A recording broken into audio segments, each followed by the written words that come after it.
welcome back to yet another episode of Battle Rap Resume. Welcome back. This is your host, Tom Quee. Thank you so much for joining me. Today, I've got a very, very special guest that I want to get to, but just before we do, please follow the show at Battle Resume. Get in touch with me if you want to come on the show. You want to correspond. battleresume@gmail.com, or also the Twitter, of course, as I say. iTunes review would be greatly appreciated. Check us out on Patreon as well if you want to support. But very excited to welcome one of the most celebrated, consistent, groundbreaking, brilliant, most Canadian as well battlers. CHARRON, how's it going, man? I'm doing good, man. Thanks for having me on the show. Oh man, genuinely, going back, I've just got so many good memories of you, and I think a lot of people feel the same way. Like, your battles, they always produce, awesome moments, it seems. Yeah, thanks. I try to have a lot of people, I find they just focus on their pen game and having good bars, which are obviously great components to have when you're battling. But I like to have the big haymaker moments. Sometimes they're just simple things with a handshake not happening, or trying to give a girl flowers and saying you don't give flowers to cunt. So I like those moments. To me, those are my favorite. Yeah, and so many to get through. Really, 88 uploads on Verse Tracker. I mean, obviously there's more, but still, for someone who started so young, that's so many. Yeah, it's crazy. I guess it is. It's 88 on YouTube. There's still a lot uncounted for too. I did the Ultimate MC tournament. I did that in 2011, which was it was on a TV show, TV station in Canada. So I think there was like 6 or 8 battles. I ended up winning that, and then actually on the King of the Dot tour, we went across Canada, and I battled one every night at one of the shows. Yeah. So there was, I think we did like 22 or 23 shows. So I don't think, maybe 1 or 2 of those are online. I think one against Kripal I did in Edmonton. But yeah, I've done hundreds of battles. So yeah, it's good to have 88 online. Yeah. It's crazy. Where'd the time go, man? Yeah, and we'll get into the battles more generally. But I mean, overall, you had 15 battles in your first proper year, 2010. You had 24 uploads in 2011. I guess I'm taking your word for it. It's unbelievable, man. Like, there's some tournaments there and stuff, but like there's just a lot of individual battles. Yeah, back then it was different. I was really hungry. I'd be going to. I went to Oakland for Massacre of the Bay, and I just remember I was battling people outside at the event. Anyone, whether they're a fan or MC, right. I just wanted to get my name known. I did Tourette's Without Regrets the day before my Surgeon General battle. Went out there, won that tournament.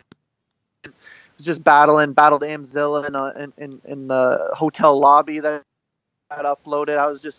It was a lot more excitement back then. I was new to it, and it's a lot more. I think it's more fun earning a name than trying to stay relevant and keeping up with your status. And I like to take it back sometimes with the guests, talk about general early sort of writing experiences. And I was reading your AMA on Reddit, which was like 3 years ago, but for a show like this, it's just gold. I can just sort of, find some cool stuff. And you say you were fascinated with the English language at a young age. You read the dictionary in grade 4?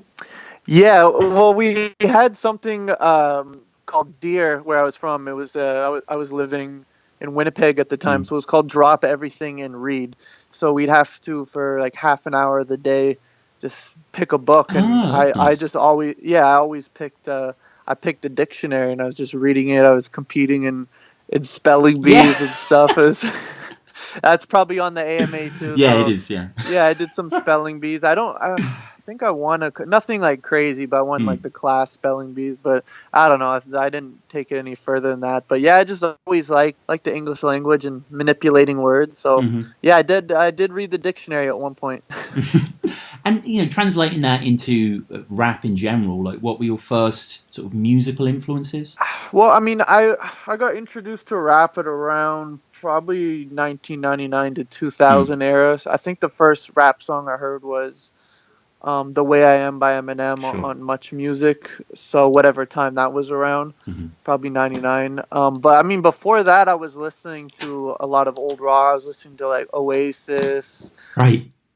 I liked Nirvana. I liked the Backstreet Boys. I'm not gonna lie, I was fucking with the Backstreet Boys. It was good. It had some good tunes, but yeah, it wasn't. I was never didn't really get exposed to rap until Eminem, like most a lot of people in the battle rap scene. So and the first experiences of rapping? What was it that made you want to perform? You love this language. What did you want to share your love? I think it was when I saw 8 Mile. That's the first time I was introduced to battle rap. And when I saw that, I remember it was in my friend's basement. We were watching that. My friend Ryan and his cousin. I wasn't allowed to watch it personally, so I had to go to a friend's house. And I think it was, I was never good at sports or any physical activity. So just the fact that anyone from any walk of life could walk up on stage, whether you're 5 feet tall or 6'10", and you could just dominate someone with your words. I thought I was just really fascinated by it. I just gravitated towards it right away, and I tried battling my friend as soon as the movie was over, doing one-liners in the basement. I don't think any were good. I can't remember any of them, but yeah, it was just, I just liked it right away. Yeah, crazy. And help me get the timelines right, because there are 88 battles on Verse Tracker. Unfortunately, it's not even got your name in it. It's just titled High School Rap Battle Fight. Was this before Sandman? Yes, that was before Sandman. So what happened was I found out about King of the Dot, and I found Organic on Facebook, and I sent him a message saying I wanted to take part in the league, and he asked if I had any footage out. And at this point, like pretty much from my grade 9 to maybe even grade 8, I was just battling everyone. But it was at house parties. It was, it was at recess and stuff, my town where I was from. And then Organic was like, "Do you have any footage?" I didn't have anything recorded. And I was like, "Yeah, I'd like to do a battle, but I'm not 19." Because in Canada, you have to be 19 to go into the clubs there. Right. And they were actually doing the club battles there. And he's like, "Oh, yeah, sorry, bro. Like, if you have an ID or whatever it says you are, you could come in. It's, it's not me, it's security." So I was like, "All right, cool." I'm like, "Well, I'll gather some footage and I'll send it your way." And he's like, "Okay." So then I just started challenging like anyone in Ottawa, like anyone who thought they were good. We're battling at a store called Rugged Culture. It was just a small shoe store, clothing store and shoe store in my town. So the first battle I had there was actually taken off YouTube. A lot of them were taken off YouTube, but it was against a guy named Mike Clef.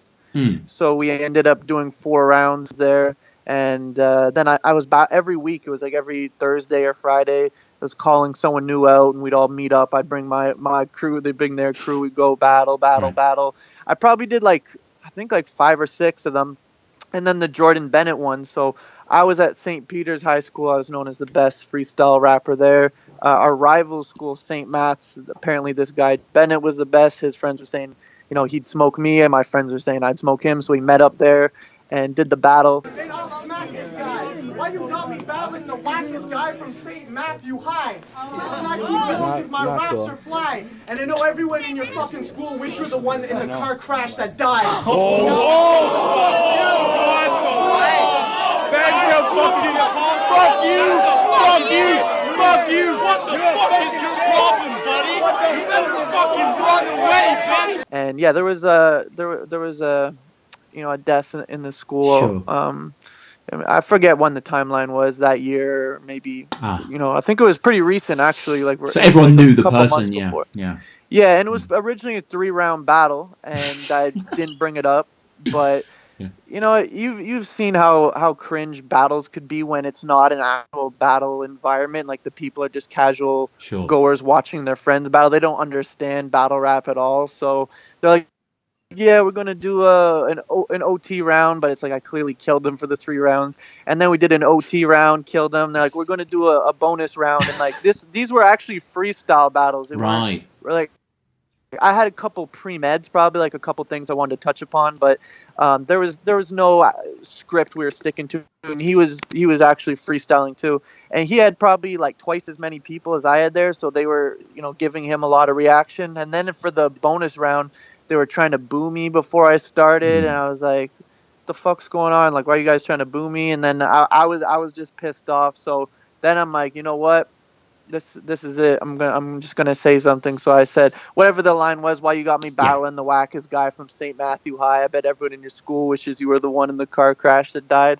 And it just shut down the whole room. Like people were crying. It was insane. I had couple of my friends there. One of my friends bottled one of their friends with an Old English. Do you guys have Old English bottles? Yeah, we have the wrapper and the liquor. Yeah. Yeah, he bottled one of them. I don't know. My friend, they're a bit older guys. I think they were like 3-4 years older than everyone. So they fucked some people up, and then the cops came, and because there was all these fights, and the store actually got a huge ticket and shut down because they had underage drinking in the venue or in their store there. So Bodied, like the business went down.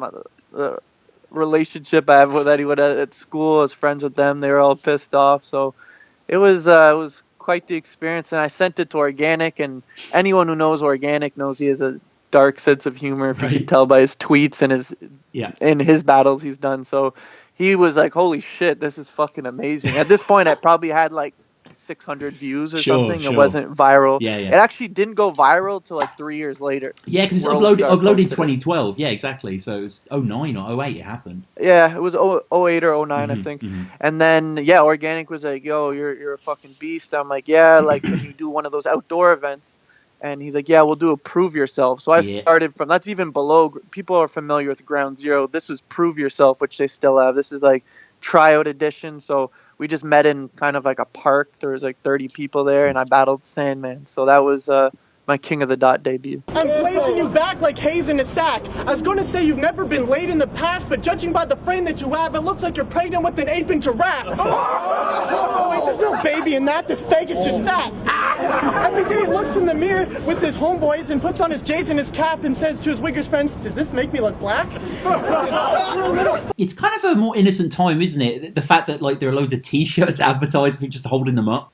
Yeah, I think I won a Vaginaville shirt or Big Mouths online. I forget which one I won, but it was a different time. I mean, there was literally no money in this scene at all. It was just a couple kids with a camera and an audience of 30 people, and some local entrepreneurs had T-shirt brands that want some advertising. I don't even think they paid King of the Dot for advertising. They probably, Organic and them said, sure, probably just give them to the winners. Yeah. And what do you remember about Sandman?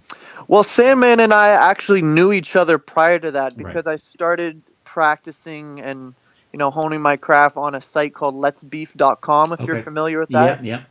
Conceited, Fox, a lot of people start on there. So we did a couple text battles, some audio battles, and I met him on the site. We did like a track or something and did a battle on there. And then he's from a town called Lindsay, so it's about 5-6 hours from where I'm from. And I was talking about I was going to do a King of the Dot battle, and Organic was trying to find me an opponent. And he's like, "Oh shit, like I want to do a King of the Dot battle." So I just hit up Organic and was like, "Yeah, this guy wants to do the battle." And Organic was like, "Yeah, sure." That's just how far things have changed, where you could just be like, "Yeah, this guy wants to battle me. Can you do it?" And Organic was like, "Yeah, sure. Like let's bring him up. Let's get you an opponent." Whereas now you can't really just be like, "Hey, this guy I know from a rap forum wants to battle. Can he battle me?" It doesn't work like that now. So yeah, that's kind of how Sandman and I met and did the battle. Yeah, and it's so early, as you say, in King of the Dot history. By a rough count, it's probably about the 100th or so video uploaded on the channel of a hell of a lot of videos. It was 8 years ago. And it's one of the things that I love, and this transposes to a lot of leagues, is seeing Organic there, like seeing the guy who started it and how far King of the Dot's come. It's so brilliant, the transformation. Yeah, it's amazing. You could tell as King of the Dot keeps getting more successful, Organic shirts drastically got short, tall tees anymore. So like he used to have his shirts down to his knees. Now he's doing a lot more successful. His shirts fit better. So it's funny looking at even the dressing styles, like people wearing like Exco and Echo, and just it was a different time back then for sure. So I like watching the old, even like Holohan versus Lavish Language, one of my favorite battles to watch. Not necessarily, maybe wouldn't hold up to this era, but it just the nostalgic feeling of seeing how far everything's came. Do you remember your first punchline on camera? I think he threw his shirt. He threw like a yellow shirt at the ground. I can't remember the order of it, but I said something about shirt is great. Something rhymed it with same color as a urinal cake, and then that was a little later, yeah. And you did flip off the shirt to begin with, but I guess your prose proper. I guess it felt a little written, but it was still very strong. Anyone's impressed with your bars got it ass backwards like dyslexic porn stars. Oh yeah, that's a really bad bar, but I think it was Freestyle because he had a North Star shirt on. So I think I said like you're repping North Star, dyslexic porn stars. Not necessarily the greatest bar, but to be honest, it's kind of funny. Like I just think ass backwards, like dyslexic porn stars. The visual is funny because just because you're dyslexic, you're not gonna have your ass backwards. But I guess when I was 18, I thought dyslexic meant that. yeah, it's just bar logic, and it works well. And you know, you just kind of, I think you shine not only because the writing is pretty good, really. You know, it's a little bit naive to a certain extent compared to what you're coming up with, but it's really effective. Sandman though, he gets crickets like all 3 rounds.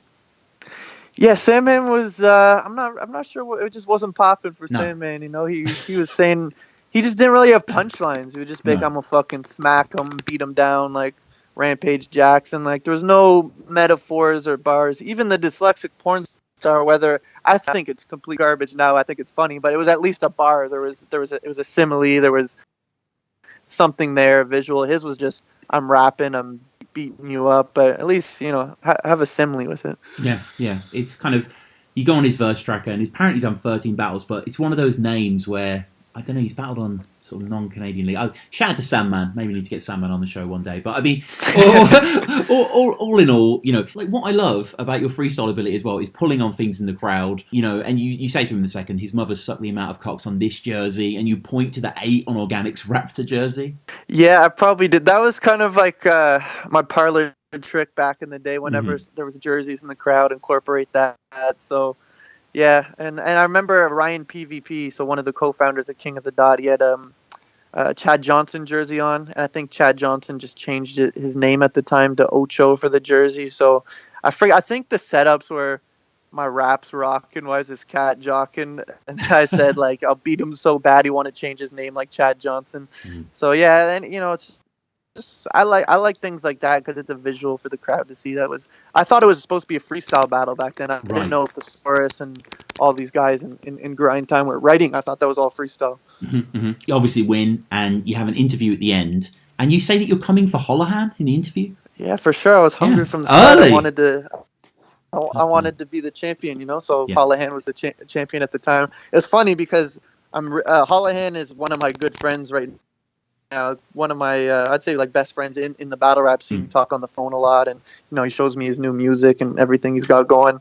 But at the time, he was really pissed off. Like I remember he messaged me on Facebook or something, was like, "Keep my name out your mouth." He was really fucking pissed about that. Fair enough. And you know, afterwards, can you remember much? There must have been hype because you were great, man. Like Organic must have been excited to have you in the league. Yeah, Organic was definitely hype about that. I remember a couple key things about that day, which was hilarious. So Psycho was there. You remember Psycho? Oh yeah. So I was talking to him. He's like, "Yeah, I just did a Prove Yourself battle last month. It's getting released soon, and it was cool." I'm like, "Oh, that's amazing." I was a fanboy of battle rap. So like anyone who did, you know, WRC, Scribble Jam, or any of like the old Smack DVD things, they were like a celebrity to me. And I remember this was just how innocent I was when I started. He's like, "Yeah, last week I was in Cambridge and I ciphered with Bartone." I remember like wanting to like spit out my water. I was like, "You met Bartone?" Like I was like shocked. I'm like, you know Bartone? He's like, "Yeah, I ciphered with him." I'm like, "Yo, like that's crazy. You met Bartone." And I just remember freaking out. And then I bumped. Poe Rich like showed up to the event, but I think it was after my battle. He showed up, and then I was ciphering with Poe Rich, and I was like, "Oh, yo!" I think I even made like a Facebook post like ciphered with Poe Rich. So I was just like, I was on top of the world when I did my debut there. And what I do, I won $100. We put up $100, and then I remember I felt bad that I won the battle and stuff, and so I gave him. I was like, "Yeah, you could keep $20 of it." So I technically won $80, and then I used. I think it was like $40 or $50. I got a really dope fake ID, so I went down to some grungy shop, and they like you stand in front of a green screen. They take a picture of you, and what province do you want to be from? And I just like, whatever one you think works best. So he picked British Columbia, and then it was a pretty good deal. You got school ID. So apparently I went to school in British Columbia. I have my school card there. And then I have the driver's license. And it was really dope because they had a barcode on the back. And they said when it gets scanned by the beer stores and places, it will pass because this is how top quality it is. And lo and behold, even when I went to beer stores after it got scanned once or twice because I looked really young, and it held up. Oh, damn. So I used that to the reason behind that was so I could start doing the club battles now. So then that led to the Jaywalker battle. Yeah. And I mean, you talk about recognizing these guys and being, understandably quite excited. Yourself as a fan of battle rap, like, how did you actually get into it as just appreciating it? I think the first thing I saw was Jin's run on BT Freestyle Friday. I downloaded those off, I think, like LimeWire. Sure. Morpheus, whatever the hell I was using, whatever my dad had on his computer. And I watched those and I was like, yo, this guy's sick. I really liked Jin there. And then I was a huge fan of Rebuttal versus Trigger. I studied that battle. I just loved that battle. And Cassidy versus Freeway I like too. And then just all of Cassidy and Rebuttal they're like free verses they dropped and stuff. So I was like, I want to battle Cassidy or Rebuttal someday. That was like my first goal, I think. And then I must have stumbled upon like WRCs or Scribble Jam or something. I think it was clip I saw somewhere of Idea. So then I started watching Idea's battles, led to Scribble Jam, led to WRCs. And then I saw people like Kid Twist. I think Kid Twist was my favorite from like WRCs because he was a Canadian white guy, and I was like, oh shit, we could like Canadian white guys are allowed to battle rap. Like, this is awesome. Maybe I could do that. So obviously the Saurus and Ilmac too were incredible in that era. So I kind of just because before I was mostly rapping, I think, about guns and shit because you're only really as good as your influences. I just heard like Reed Dollars and Cassidy. So I was making gun punchlines and stuff, which were probably horrible and would hold no merit if I did a battle. But then I saw these guys doing, they're dissing people for their appearance. It's kind of like a roast with rhymes. So then I'm like, okay, I guess I could take that approach. And I just kind of fell into the WRC Scribble Jam era. And I don't think King of the Daughter, I think it may have just been starting up when I kind of like got into those type of people in the scene. And the freestyle ability, you said in an interview that I saw online as well, where you're talking just about freestyle in general. In high school, you started off with friends battling a circle, 1 line each, 2-bar setup, and eventually after a while you go to 30 seconds. Yeah, so my friend Kadeem and Tashan, they were the only 2 friends I had in my high school that rapped at the time. So we'd meet up and we'd cipher, and it would just be kind of it would be a 1 or a 2-bar, like you'd have your setup and then your punchline, and then that was it. Then someone would jump in, and we had friends that were there too. They didn't really jump in, but we'd roast them too and just quick drop. I'm trying to remember if I remember any specific words we said that were. I think I said something about we just went to like a convenience store and there's some candy called Maltesers. I don't know if you guys have them. Oh, there. We do, yeah.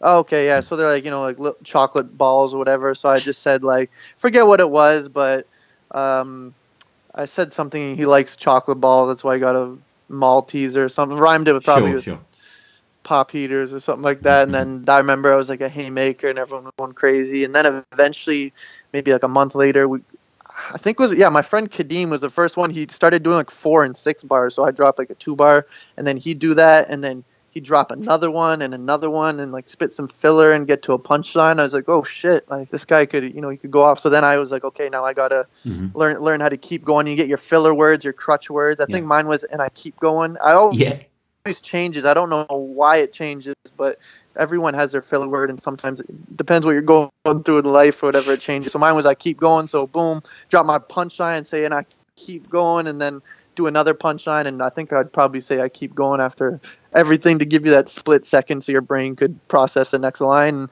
then eventually it was kind of like my brain was just programmed to just go off for unlimited amounts of time. Yeah, because how do you do that? How do you just improvise in punches? It's not just thought process, it's like you're actually crafting something specific for effect. Explain, but when you've done something for over 10,000 hours, you're supposed to have mastered it. So I would probably say, I haven't done the math, but I've definitely say I've put in enough man hours to have mastered freestyling. So it's just kind of programmed. Like I just know every multi that could come on my way. If someone says Justin Bieber, I know I could say Russian leader, muscle t-shirt, 100-meter, run-in sneakers, Russell Peters, cousin Skeeter. You know, you could just you just keep going off that. So I kind of have a bunch of, like, it's like a word bank, I guess, or memory bank you have, like a lexicon, I'd suppose. So I have all the shit stored in there. So half the time, like when you've been doing it for, like, I guess over 10 years now, it's still freestyle, but you just know what you're going to say to certain things. So you kind of have that prepared, but also just like if you see, you know, whatever the person has on is a weapon too in a freestyle battle. So like if they have a watch on, or, well, you know, rips in their jeans, or a logo, a sports team on their shirt. I don't really know how to describe how you do it if you're someone who isn't a freestyler, but you just see something, you think your punchline, you have your setup there, and then you just kind of keep going on.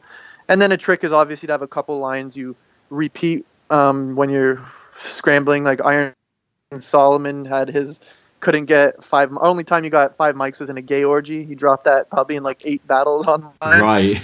So like I forget what mine were, but I had a couple like top punchlines I'd use at like different parties whenever, you know, I was running dry material. So as long as you could keep a mix of actual freestyling and pre-med, it's for good measure. And I mean, the rebuttal as a weapon in a battle, when used well, is devastating, right?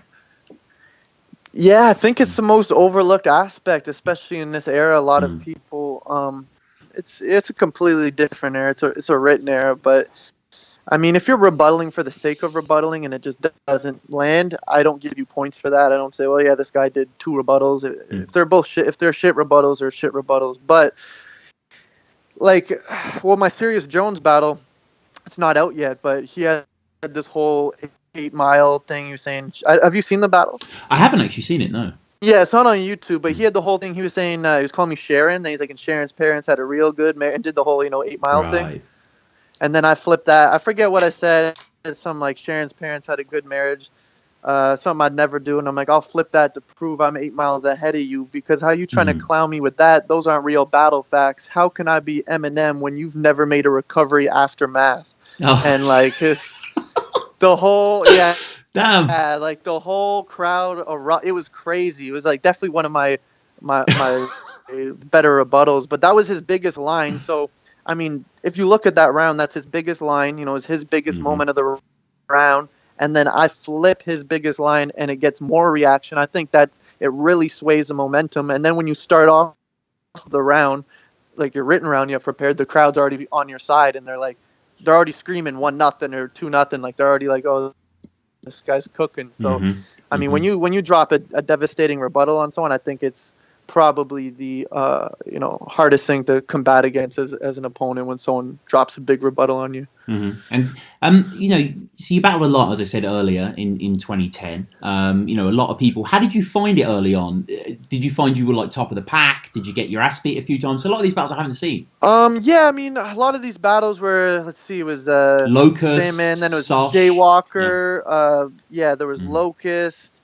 Oz. There was Psycho. There was Arcane. Yeah, Arcane was my first loss. So basically at that time it was a Grand Prix. So there was 16 of us. I made it to the semifinals, so the 3rd round, and took a L to Arcane, which most people to this day still think I got that battle. It was kind of a robbery. But yeah, I mean, I would say that at the time, Holohan, Kid Twist, Low Pesci were probably regarded as a bet. HFK, Pat Stay obviously, but he did, I think, just one battle. He did like a Bartone battle at that time. So Pat Stay clearly, and just a bunch of people we don't hear of. So I wouldn't even say I felt like I was top 5 at the moment. But the way I always looked at it is I just felt I didn't come into my own yet, and I was still improving and learning my character for the battles and my strength. So I always just had good work ethic and just thought to myself that I was, one day going to surpass everyone and had aspirations to be the best in Canada. Within about a year or so July 2010, you're battling Surgeon General on Grind Time Now. A sign of your growth, it seems, as a battler. Yeah, so that was my first battle outside of Canada, so that was really cool. I was working at Rogers Video at the time, so went out there. There's no money involved in it at this time either. Right. So got the plane ticket. We were staying. All the battle rappers were staying. I think it was called the Jack London. It was some grungy motel in Oakland. I remember the receptionist. It was such a bad neighborhood. The receptionist had bulletproof glass in front of her, and you're handing like your ID and stuff under just a little hole in it. So it was a really grimy spot. But yeah, it was cool. I bumped into like Arsenal in the hallway there before, and like none of these guys knew who I was at the time. So I was like, oh, yo, big fan. Like I'm gonna be battling, and all these guys were just mad cool too. They're just like, yeah, like I'll check it out. Good looking, like respect and all that. So it was a cool experience. It was definitely being on Grind Time was like at that moment was like you just went in the NFL. I was like in the Canadian League, the CFL, and that was like my main stage battle, which is funny to look at it now since Grind Time's out of business. Yeah, but I mean, these early events are absolutely classic, aren't they? The amount of talent that battled on these, this was May 7th and May 8th, 2010. This is looked back on very fondly, isn't it, this whole event? Yeah, it's one. I think Battle of the Bay 5, which I wasn't at that one. I think that's probably known as like the best Grind Time event. That or Grizzlemania 2, I think it was. But the Massacre of the Bay was phenomenal. I had the Soulcon's breakout performance. So this is a fact a lot of people don't really know, but Soulcon, basically Massacre of the Bay was split into 2 days. There was the day 1, which is for the smaller names, and then there's the day 2, which is for the Arsenal, Disaster, Madness, Satire, all those big battles there. Soulcon and who did he battle? Was it Fox or QP? QP, yeah. Soulcon and QP was placed on day 1, and Soulcon was fucking pissed. He was on the forum saying he's the greatest of all time, and it's an insult that he's on day 1 and he's not going to do it unless he's put on day 2, and he's going to change battle rap. And they ended up caving in and putting him on day 2, and he shut it down. That was like seeing that performance live was absolutely insane. So it contributed to my growth a lot too, because I was going out to King of the Dot battles and I was doing Prove Yourself, so I'm only seeing people I'm usually people I was probably like the best person there at the those lower battles, so I wasn't seeing anyone that was wowing me. And then see a couple of King of the Dot battles, Arcane and people, I'm like, yeah, these guys are pretty good too. But seeing Disaster live, his energy, and seeing Soulcon and everyone, the Awkwards, Saurus was there, the Saurus, Ilmac, seeing like these guys live, it really helped me elevate my game and learn certain things I could improve on. So it was a crazy experience. And I know a lot of times on flyers they advertise things that maybe don't go down, but apparently Slaughterhouse were there on the second day. They were going to be there. Oh, right. That was on the flyer. It said Slaughterhouse. I know. I was like, damn. Yeah, they didn't. That's the joke now. Like with like the inside joke in the battle rap community, when someone's supposed to be there and no one's sure, they just say, yeah, they're going GON, be there, because that's how it was advertised on the flyer. Right. So I don't know. I didn't see Slaughterhouse there, but I've seen I've definitely seen Royce and Budden at 1 or 2 of my battles. That's awesome, man. And this is about a year past, as I say, as well, in terms of your King of the Dart affiliation. Did you feel it was growing bigger and bigger, or was it a bit too early for that time? It was growing. Like we had divisions. Like there was a Calgary division, there was Vancouver division. It was slowly growing. It didn't hit the peak where I don't know. Even I can't pinpoint when it was when King of the Dot took a shit. It may have been Cannabis. So I'm not sure when it was.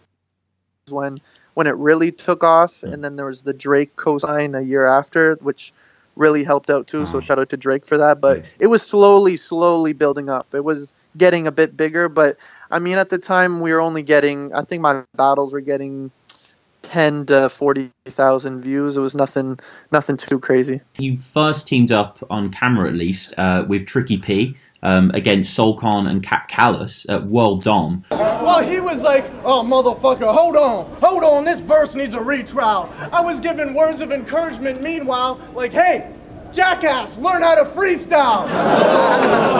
Your battle with Rich is cut to the throat pride. It's ironic you battled a drunk and you stumbled the whole time.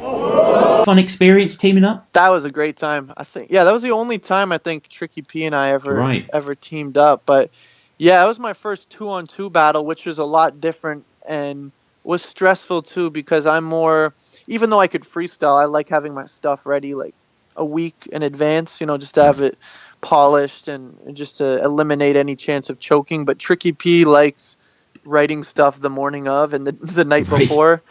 So, and we did a lot of teamwork there, like where we're going off each other's schemes. So that was definitely, even though I could freestyle, it was still a little stressful. And the fact that Kalmus at the time, I don't think he had any footage online, but there was rumors of him bodying someone in a battle where the footage got lost, and Solcon was Solcon. Even my dad said Solcon was going to kill me. Like, my dad kind of followed battle rap, and he's like, this guy's going to kill you, son. He's an assassin. So I was definitely really nervous being in that was the first person I battled where I was like, okay, this is a legend. I'm going against someone that's really amazing in this. So I was nervous for that, but it was a great experience, and I really feel like that. I think that it was one of the first 2-on-2s in King of the Dot history. Right. There's a couple before. I think there was Organic and Holohan did one. It was impromptu, but I think that may have been the first written one, or if not one of the first ones. But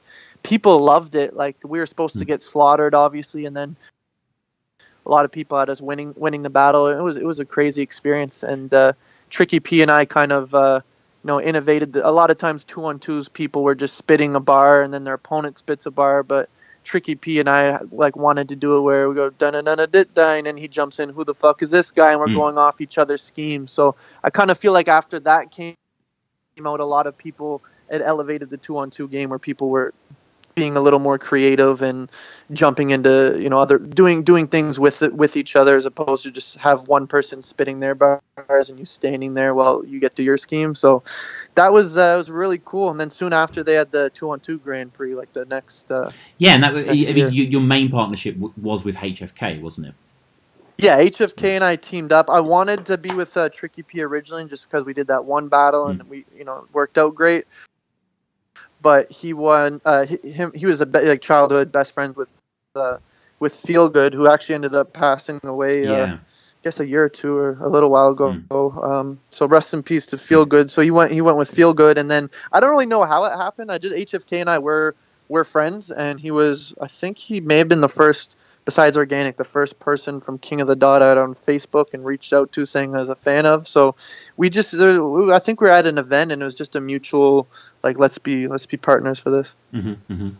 And I haven't seen these battles, CHARRON, but you battled on MuchMusic Rap City. Hey yo, unbelievable, it's the rhymes that I said. Unbelievable's how your girlfriend describes me in bed. Hey yo, you know that I be flowing and I'm going. It's not the Titanic, it's the motion of the ocean. Hey yo, you ain't stopping me. I'm a prodigy.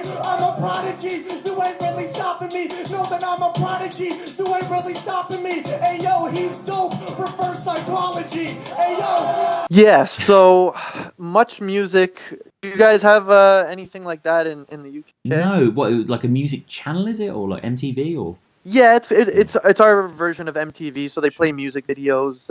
I don't know if they didn't have like reality shows, but it was like MTV back in the 90s and early 2000s, when it was just music videos. Like, the countdown. They play down the top hits, and there's a DJ, and they tell you about the song, and then the video plays. So it was basically Canada's version of BET's Freestyle Friday. So I went on there. I'm trying to remember how I got on there. I'm not even quite sure. I think Organic or Avi kind of hooked it up. So I went on there, and there was like no set of rules, because they have the Hall of Fame in BET. So I think the most someone won was like 2 or 3 weeks at the time. So I went on there, and I'm from Ottawa, so this is in Toronto. So it's about 5-hour drive. So I do my work, and then take that day off work, drive up to Toronto. Greyhound up to Toronto, and then do that battle, and then go right back to Ottawa every day, every week. So I ended up winning 7 weeks in a row, right. And they just like retired me. They're like, you're in the Hall of Fame, and there was supposed to be like a winner's circle. They said there's supposed to be like some big tournament at the end that was going to be at like one of the Canadian award shows. I forget what it was, but one of our Canadian, or maybe like the Junos or something. I forget what it was, but the show ended up getting taken off the air before then. So, but yeah, I was the first person in the Canadian, I think first and only person in the Canadian MuchMusic Hall of Fame rap battles. Yeah, there's 5 of the battles online. You battled Juna T, IDZ, Gibs, White Fang, and Diaz. Is that the Diaz? Yeah, that's Diaz from King of the Dot. Yeah, who like pushed for Saurus. No, sorry, for Saurus pushed him, didn't he? Yeah, in the 2-on-2 battle there. So we ended up battling later, but that was cool. That was my first time ever on TV, so it was cool. All my friends were back home watching it. It's, mainstream TV, so everyone had the channel. My grandparents were watching it, my family. So it was a cool experience because they didn't really go on YouTube that much to watch. Like my dad and mom did. Like my grandparents didn't really care to watch any of the King of the Dot battles, but the 30-second MuchMusic battles with the beat, no swearing, they were cool with that. Yeah, I bet, man, and it's very cool. I bet a lot of people saw that. I get it was just aired in Canada, but people were definitely watching much. Yeah, people were definitely watching it. Mm-hmm. And you, around this time, just after these were uploaded, at least June 2011, you went with Low Pesci to Ozone battles overseas. Yeah, so that was my first, I think, maybe I did Don't Flop versus Jonny Storm I'm not sure when. I think it was a bit late. That was uploaded a bit late. I think that was later in the year. Yeah. It's all a blur with all these dates, but so I guess that was my first overseas battle. So they reached out to Organic on Facebook, and they wanted me and HFK to do a 2-on-2 out there. And I was like, oh, fucking sick. Like, we're going to Sweden. That's insane. And they offered money too. Like, yeah, we'll pay you guys $300 on top of it. I'm like, oh, shit, we're getting money. Like, we're getting a trip. This is crazy. And HFK had a trip already booked, like an all-inclusive to like Mexico or something for the time already. So he wasn't able to do it. But I was still talking to the guy. I think his name was Chrome, I think. And I was like, yo, I really want to do this. Like, let's do the 2-on-2 versus Henry Bowers and PJ. And I'm like, I don't really have a partner.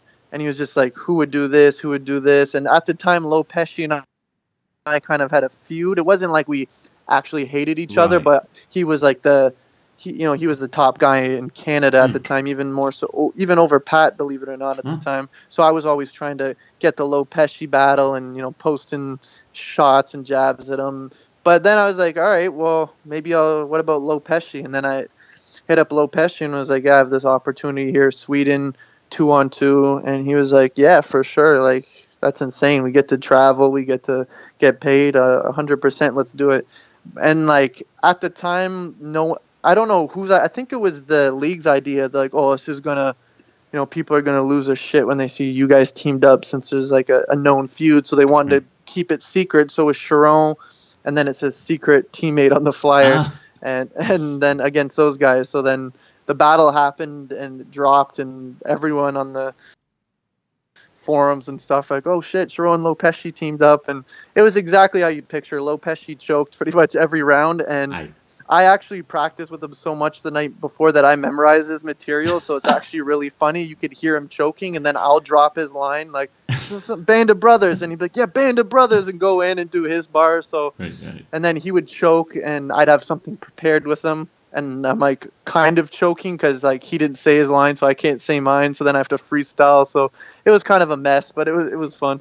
Yeah, I need to watch that one. And I mean, Henry Bowers, he's quite a slept-on battler, isn't he? I think people sort of forget about how good he was. Henry Bowers is dope. He dropped a 30 on cheddar cheese in Toronto. Like he's really dope. He's definitely he's one of those guys that you want to see on the World Dominations. Definitely. Be great to have him back.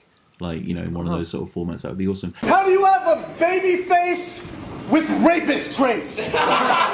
This guy is obnoxious. People say we look similar. I think I'm getting nauseous. With girls, he slips roofies and wine and coladas and rapes them as their pupils slide in their sockets. Cause Freddy Krueger could only get inside the unconscious. You battling Cruger, World Dom 2, I mean, all in all, a huge event. This was a huge battle as well, wasn't it? Yeah, World Dom 2 was, I'd say, arguably the best King of the Dot event of all time. Just, maybe the new fans won't agree because the material doesn't age, but just for the time being, it was such a classic event, and it was crazy. So Cruger still is one of my favorite battlers. I think he's dope. So it was definitely my biggest challenge at the time. Battled Cruger, and he won the battle, which I agree with the decision. I thought I got the first, he got the second, and the third he had was a crazy angle, the Laura Tarzi thing, which was pretty funny. That battle, not Laura Tarzi became famous or anything off it, but her name holds weight in the battle scene. It's been dropped probably like 30 to 50 times. Yeah, a crazy amount. And I mean, it kind of culminates in a line that's both savage on paper, but just the way Cruger delivers it, the whole, I ain't jealous of that one. Like, that brought the house down. Yeah, it was... There was 2 times in my battle career where I was standing against something, and I was like, holy fuck, and it was Kruger's 3rd round, and it was Pat Stay's 1st round. Sure. And, that was insane. And I don't think I did any rebuttals that battle. I don't know what it was. I just didn't really have anything prepared. This is actually kind of funny because while he was saying that, I had something, like I had a rebuttal prepared, but I got too scared to do it. I forget how it was worded, but I think I forget how I was going to word, but I was going to actually walk up to Laura Tarzi and make out with her. It's like if that's not true, then what about this? And have that. And then I wanted to be like, how dare you call her a fucking whore? I just kissed a girl in rebuttal. That's 2 things you've never done before. And I thought that would have been really, it could have shut it down and, been the deciding factor and maybe won, but it also could have been very, very awkward and cringeworthy if she pulled away from it. And you can't really even rap after that. So I kind of weighed out my options and was like, yeah, I'll just take the L on this one and not do a rebuttal. Yeah, there was some great... Again, that was an amazing event. O'Shea was on it. Obviously, Roan versus Nils went down. Versus Saurus. Yeah, you're right. It probably is one... Vendetta as well is a great King of the Dot event. But yeah, this one's great. Yeah, that was a great one. Blackout 5 too, the one Drake sponsored with me and Pat and Dumbfounded and... and 24/7 and Shuffle. 24. Yeah, the Shuffle, and then there was Mad Child and Daylight, which ended up being great too. That one may be the best of all time, but this one was a classic too. Yeah, definitely. And World Dom 2 as well, had some freestyle battles that you participated in. How was it clashing Saurus? Was it kind of a student master situation, did you feel, or? Yeah, it was crazy. I don't feel like I was really on my game that day. I did a tournament before that, proud to be MC and bodied it and did really well and was just on point. But I think I was just, I was definitely nervous, and especially being against the Saurus, could have done a lot better. He definitely won the battle and rightfully so. He was more polished. But it was, I remember it being real crazy, and I think I defeated myself in my head before because I was like, you can't beat the Saurus. He's the GOAT at this format. Whereas I think now if the Saurus and I did do a battle, it would be, definitely a lot more competitive in that format because I wouldn't show him the same respect as I showed him there. In a sense, I still respect him, but I wouldn't be afraid. I feel like at this point when I do battles, I've at least convinced myself that I'm the best doing it. So, which is how you got to think, because you can't let anyone get in your head. And then you came over to dear old England to battle Jonny Storm. Was this your first time in the country? Yeah, it was my first time out there. It was a great time, good event. Yeah. Lunar Sea and Uno had their classic. Did you see Mark Reese Blizzard live? Yeah, I saw that live. Man. multi-million I smash. had no idea. It would end up being like a viral sensation all over the news. I thought it was great, but it really was like it was on the news there and everything. Yeah, it was massive. It was on mainstream TV. Channel 4 covered it, and they had Real Deal and Fresco out there as well. Crazy.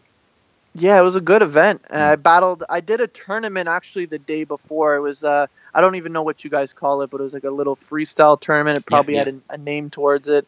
And I ended up battling Pedro in the finals and won that. And then Pamphlet really, really wanted to battle me. He was like a huge fan of mine, and he got eliminated in the tournament. So I won the whole tournament, and then outside I was like, all right, I was just down to battle anyone, anytime. I'm like, all right, let's battle outside. And then Pamphlet and I battled in the streets. The cops broke it up. It was a really fun battle. And it's a great battle. I did so well in those battles, and I battled Storm the next day. It was pretty trash in my opinion. So yeah, you're right. The one with you, O'Shea and Pedro, the sort of freeway final, is awesome as well. Really, really enjoyed that was fun. Yeah, that was fun. They were crazy good in that. And yeah, you battling Pamphlet outside as well. You battled Bowski. Most superheroes save all kinds of lives. You couldn't even save grind time from their demise. You're hyped up for jerking Thesaurus and Real Deal. That straight up is rotten. Batman should be the superhero name that you've gotten because you couldn't have achieved your fucking fame without Robin. These bars are crystal meth, so start to give respect when I supply your addiction. Now you're looking to get more as I'm cooking up a storm like Walter White in the kitchen. I mean, the Storm battle, it's interesting because, you do a lot of racist angles. Like, that's kind of like your boss in that one. Yeah, I don't really. It was just a bad strategy. But to sum it all up, it was. I don't want to spend too much time talking about the Storm battle. It was trash. Don't watch it. It was trash. Okay. Well, I actually watched it this morning, and some of the lines that I thought were okay. You basically, what was it you say? You talk about, you put all his cousins in a row and use their wetbacks as a running jump, slip and slide.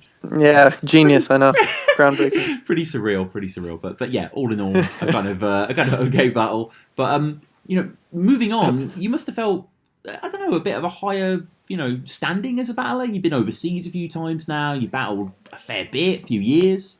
Yeah, I mean, I guess in retrospect I should have, but I was just never content. I always wanted to be, known as the best, and I didn't feel like at the time I was even known as top 3 in my country, so I wasn't really content at the time, and taking an L too. I did the Cruger battle, and then I beat Fork Farm and took an L to Jonny Storm, but Jonny Storm and Cruger definitely were more important battles, so I felt like I kind of just took 2 L's back to back. I remember at that time, so I was a little down on everything. Mm-hmm. And quite humbling, I gather, for you losing to 100 Bullets. Yeah, that was my favorite loss ever because I think after that, I battled Tricky P after, and actually I would say it was a body. Like I definitely didn't want to lose another big battle because at the time Tricky P was definitely a big name and King of the Dot. Unfortunately, doesn't battle much anymore. So it was a high-profile battle for Canadian versus Canadian. Battled him, and I think caught a 30. It was a great performance. I thought of mine, and then I battled 100 Bullets, and this was the time when the bars movement took over. Yeah.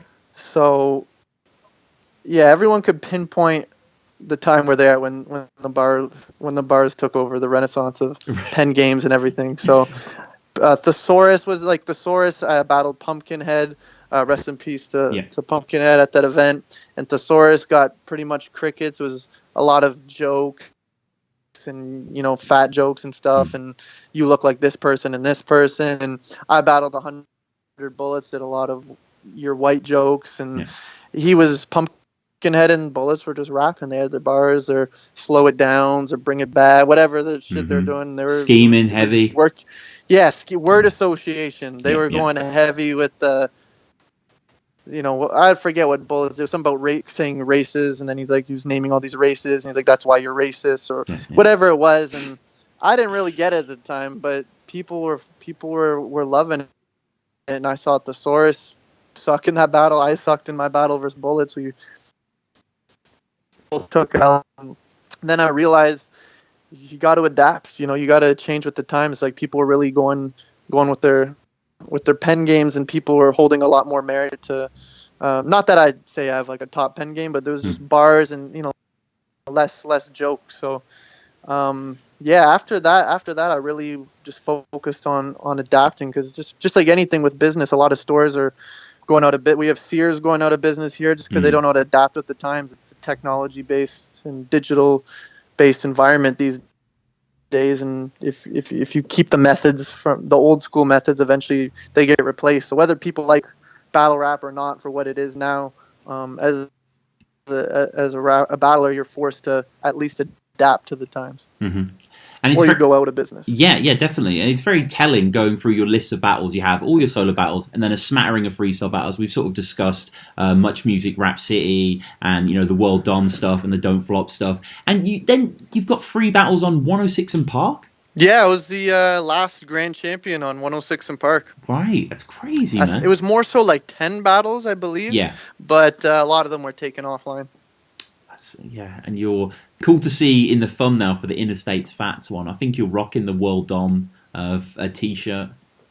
I would have been, yeah, because King of the Dot was paying me $200 every episode, because that's how much my Greyhound to New York and back was. So I was working at a restaurant at the time, not even as a server. I was a fucking host, which is embarrassing because people are, you know, the town I'm in, people are aren't you on TV and stuff? I'm cleaning tables and stuff. It was whack. But so yeah, I'd work my shift and then I'd leave at 8 p.m. was when my Greyhound left, and I wouldn't get to New York till 8 a.m.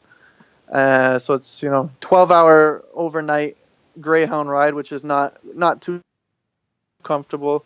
And then the studio didn't open up until 12, so I was literally just walking around New York for 4 hours, just sightseeing and stuff. Go to the studio, do the battle at like 2, and then my Greyhound left at 8 and didn't get back till 8 in the morning to get back. So I just you know, walk around New York, meet up with I think I met up with like Moneybags or something one day. I don't know. And one of the nights was crazy too. I met up. I didn't take any pictures or even post online. I don't think I ever even said in an interview, but I met up with Immortal Technique. Wow. One of the days. Yeah, he reached out. He's a really humble guy. He's a fan of my battles and stuff. So he saw me on some of the King of the Dot or Grind Time battles, and then saw I was on 106 in Park and just reached out to me and was like, "Yo, you should come check me in Harlem when you're out here." So I forget what week it was, maybe like week 5 or 6. And Immortal Technique is like in my top 5 for sure of MCs. Like Dance with the Devil. I think everyone remembers the first time they heard that song, that like the hairs on their back stood up. So I was taking a bus. I was going to Harlem, met up with Immortal Technique. Took me, went to his apartment, which was crazy. He had all his, Revolutionary, like all the old songs he has. They're all written out on his walls. Like he writes his lyrics on his walls. Oh, cool. So it looks like a madman's place. There's like lyrics everywhere, and there was no movies. It was just bookshelf everywhere. And he was just, I was talking to him and having a very, in-depth conversation about politics and everything. And it was just one of those moments where I'm like, this person is way too smart for me. I have nothing to add to it. So I was just asking him questions and like soaking up his knowledge and just listening to him speak. And then we went out to an all-you-can-eat buffet, and then I went back home. So that was kind of crazy. Yeah, that's all worth it. Yeah, that's an unbelievable experience, man. And up next in the timeline, at least, you went over to Flip Top, and unsurprisingly, got your highest view battle versus Zato. Yeah, I think it's probably at 4 or 5 million now. 4.5 mil, yeah. Yeah, that's doesn't count if it's not Flip Top. Flip Top's the real deal. So shout out, Zato could thank me for all the views I got him on that battle. I killed it. But yeah, we went out there. It was me, Bender, and Lo Pesci. We went out there, and originally, when they hit me up to do the Flip Top battle, I was like, "Yo, I really want to take advantage of like the views you guys have out here." I'm like, I want to battle whoever has like the most views. If Looney, I think it was at the time, and he didn't want to do it or couldn't do it. And then they said, I was talking to Enigma, and he was like, Zato said he'd be down to do it, but he doesn't speak English. He just speaks Tagalog. Sure. And I was like, yo, well, I'll rap in English. he'll rap in Tagalog, and we'll just put subtitles. Yeah. He's like, oh, okay, yeah, we could do that. So we actually did that battle, and yeah, I have still to this day, I have so many Filipino fans that they call you idol. I think that's like your term there. Like instead of like I'm a fan of you, they just say like you're my idol. All these people like still they at least once every 2 days I get an inbox or a tweet or Instagram someone from Philippines saying like when you coming back, idol. Like people really love me in the Philippines. It was crazy. Mm-hmm. And you're an idol to us, CHARRON, on Don't Flop. Appreciate it. Well, on Don't Flop at least, because you perform. I mean, you've had loads of great Don't Flop performances. Don't get me wrong. We're going to get into them, but the Unam performance is particularly spellbinding. Thanks. Yeah, that was a breakout performance for me. I think that was in 2013. That was the year where I got Battler of the Year on BattleRap.com or in Rap Grid, whatever sites were popping at the time. So.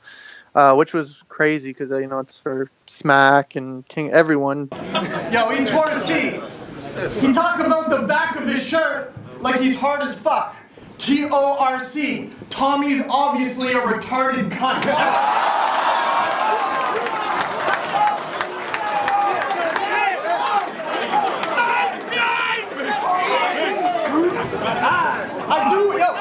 I do play Spin the Bottle with fitness models. I had a really good year, like the 106 in Park, Flip Top, and then Yunnan. That was crazy. I remember Soul posted there was no chance of hell I could beat Yunnan, and he was in his corner. And then after the battle, he was like, "Holy fuck! Like you smoked my boy Yunnan." So it was it was a dope battle. I just feel like I was in my zone for that battle, and I was just prepared, and everything just went the way you hope it would.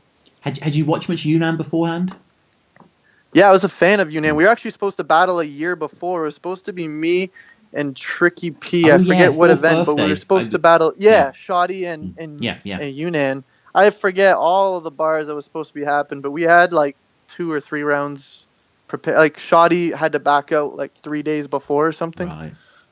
So we had enough bars for them. So I can't remember how much I kept. I think I had like 2 schemes that were still relevant I used against them for our real battle. But I was definitely a fan of Yunnan. Mm-hmm. And this was a great event. And you flip what's in front of you, as you said before. So TORC, Tommy's obviously a retarded cunt. Is what you go for, which pops off really heavy. And as we started the episode, you are about moments to a certain extent. And the whole villain albino, that whole section, it's timeless, isn't it? Yeah, that was a really crazy rebuttal. I think it was in like their top rebuttal video or whatever when Don't Flop made it. So that was literally all in the moment, and it was just one of those risky ones too, where if he doesn't shake I don't even know where I was really going with it. I just remember I wanted to do the psych, I don't shake hands with albinos, and I was just kind of riding the multis off that, and it turned out crazy, and definitely was a show-stopping moment, which I thought was almost like I felt like at that point I didn't even need to finish my 3rd round. It was already over. Yeah. But it was a moment upon a moment, really, because obviously Yunnan had interrupted his own round to go at villain, and for you to compound that and to have that false hope when you're like protecting him and then you absolutely like turn on him is crazy. And just want to quickly talk about Soweto Kinch, who I think is an incredible battler. I had him on the show. Absolutely love the guy. You guys had a really fun battle where I think you just sort of showed how more seasoned you were. Even though Soweto's dope, he didn't have as much to say as you did. Yeah, those are my favorite type of battles. I'd still love to do those battles at any event. So it was just over a beat, and then there was objects being pulled out of bags. It was good. Soweto, definitely more polished and see in terms of flow and his delivery and cadence. But it just at the end of the day, punchlines will always trump just good rapping. Yeah, that's so true. And your battle versus DNA, you mentioned the Yunnan as a sort of breakout performance. Was this kind of a solidification for you as a sort of, higher tier MC? Because it seems from here on out, you were just getting the big matchups. Yeah, this was really the tipping point, was the DNA battle. So originally it was supposed to be me versus Shotgun Suge. Right. Was supposed to be the battle. his passport or whatever reasoning, whatever his excuse was, he couldn't make it. I found out like 6 days before the battle, and I had 3 rounds ready. And then Bishop called me and was like, "Yeah, we want you to battle DNA." And DNA is like, you know, he's a legend. He's just, you know, he's battled a lot these days, and people try to clown on him for battling every second Tuesday. But crazy with a slide, it can't detain me. I'm a monster. I will take your fucking head off and I'll play a game of soccer. I say you shouldn't play because I'll straight up change your roster. I'm taking DNA out the game like Jason Taylor's doctor. My flow tighter. CHARRON freestyle and I'm a known sniper. Fuck DNA. Yo, Clips, I'm after his ghostwriter. Yo, your last battle was kind of tragic. I think Smack had to buy a casket. Punchlines, because like Houdini, you died from magic. DNA at this point his stock was really high, and I was like, oh shit, 6 days notice to battle DNA. And I actually turned it down. I was like, yo, like I don't want to take a loss, and especially the first URL type of opponent, because I really wanted to battle URL opponents, because I don't know what it was, but no one really in King of the Dot grind time world cared to battle me, like all the big names at the time, like you know, the Ilmax and all those people, Caustics. This was really no need to battle me. I guess I was viewed as a little bit of a lower tier. So, and whether, you know, people could debate if King of the Dot's better, URL's better, but we can't debate who's bigger, and URL has a bigger fan base, and a lot of their fans don't watch King of the Dot, or at least at the time. So I realized I was opening up to a new fan base and really wanted to kill it. So, but I ended up taking the battle. Bishop and Organic talked me into it and was like, yeah, like this huge moment. If you do well in this, it opens up a whole realm of different opponents. And at this point, I've almost lost all my good top tier opponents, or at the time, like the Jonny Storms, Crugers. I was losing a lot of big battles. So Unanimous was a big one I won. And then I was like, okay, I need to do this. So I kind of just like locked myself in my room and just went off and wrote a bunch of crazy shit. Like the MF Doom stuff. Yeah, I don't even remember. I just remember us writing that, and then the cadence, like it just kind of, the cadence came through, and I had no idea it would pop like how it did. Yeah, because I mean, it must feel incredible controlling a crowd of that size, you know, with just your bars. Yeah, it's a drug. Like it's a crazy rush. Like after a good performance, when you get off stage, it's a crazy rush feeling. You know, so everyone's congratulating you, and you just, you know, you're proud of the performance you put on, that you've spent, you know, countless amount of hours working on. And yeah, just when you're in the moment, I kind of like black out in the moment, where a lot of battlers describe it too, is I don't know what happens, but as soon as you hear 1, 2, 3 and it's on, you see the camera lights go on, it's like you're in a different world. You're like, okay, this is now reality. This video will be online forever. If I could fuck up now and, you know, hurt my brand. So you're really just in a state of focus. So yeah, when you have those lines go off and there's 10, 20-second reactions, and you're looking at a room of people like hands up, screaming your name and stuff, it's definitely a cool feeling. Yeah. And just looking at the timeline here, you had DNA, then you had Arsenal, then you had the Saurus, then you had B Magic. So, you know, 4 of the best battlers in the world that you went against. And the Arsenal battle, 5th birthday, Don't Flop, great battle on your side. 1.2 mil as well, which is nothing to sniff at. Originally, Daylight was supposed to be involved with the whole false fake flagging thing. Yeah, so when I battled Unanimous, Daylight did a blog. I was in it, and he said he inducted me into the Crips. Right. Whatever the hell he was talking about. I don't know much about gangs. And he was just talking about it, and it was kind of funny. Some people were like riding with it and rocking with it. And then Daylight was, and, you know, Arsenal's, you know, Crip as well. So Daylight was like, yeah, I want you to have, like, he brought it up. He's like, this would be a crazy angle to do. And I'm like, yeah, it would be crazy. And then I wrote, you know, some bars around it. And Daylight, I forget what it was, but I think Daylight was supposed to have a bandana on and bring him on stage. And then Daylight was like going to put the bandana on my head, and I was going to rap and do like some gun bars and stuff, which, just the visual is hilarious of Daylight putting a great bandana on my forehead and be rapping to Arsenal, just the size difference and intimidation factor and everything. So it was supposed to be funny, and that was like the whole third round, and then Daylight didn't get let in the border, and then it was the night before, and I was like, oh shit, I don't really have a third round, and I kind of just took some lines out and then switched it where I had I don't know what it was, but I had a bandana in my pocket or something. But yeah, I ended up trying to like put a bandana on, and Ars grabbed it, rightfully so. And it was a big moment too. People, people still talk about that in battles. Yeah, huge. And I mean, it gets quite heated. You feel it's very genuine from Ars, and even watching it back today, I was just a bit like, it's quite an intriguing situation. It's definitely intriguing. I've learned a lot battle rap because it teaches you a lot of things. You see people from all walks of life, and after that battle, I've been to Newark. I've hung out, party with Arsenal, and really really dope dude, and really really genuine nice guy. But just like the way that they live out there is definitely a lot different than I live, at least in the suburbs. So it's just two different lives, and it's just something that you can't really joke about, or you can't have, a white Canadian have that flag out and you not say anything. He would catch heat about it back home. So I feel, he just neutralized the situation, and it's a funny visual. Like, definitely. And at the end we were all good, so it was funny. Sure. And you battled Saurus, and I'm a huge Saurus fan, as I'm sure everyone else is. Yeah. And it was just a bit of a shame to see him being quite salty when you were performing.